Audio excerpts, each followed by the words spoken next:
Uhali gani msikilizaji wa 104.7 DSJ FM. Ifuatayo ni habari kwa ufupi inayosomwa kwako nami Zaina Zuberi. Dar es Salaam. Mgombea uraisi kupitia tiketi ya chama cha Sauti ya Umma SAU Majaliwa Kyala ameahidi kuboresha miundombinu ya maji ikiwemo kudhibiti mifumo ya upotevu wa maji ili wananchi waweze kupata huduma hiyo kwa uhakika.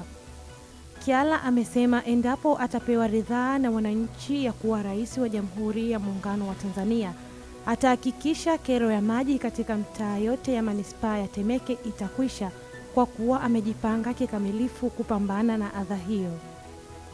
Unguja.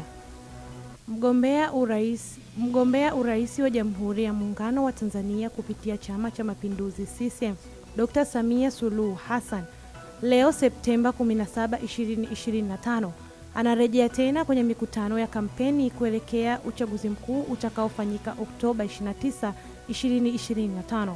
Dr. Samia anaendelea kunadi sera za chama chake visiwani Zanzibar katika mji wa Makunduchi kwenye viwanja vya Kajengwa, mkoa wa Kusini Unguja.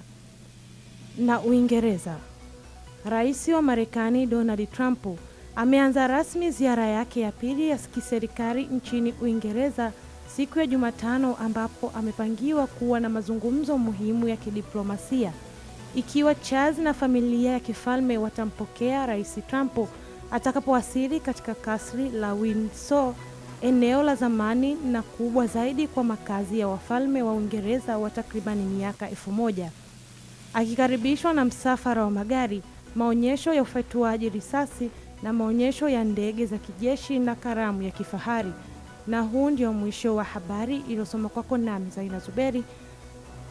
Tuungane tena pamoja ifikapo saa 10 kamili kwa habari kamili. Nikutakia usikilizaji mwema wa vipindi vijavyo. Asante. You are watching DSJ TV, the Courage Television.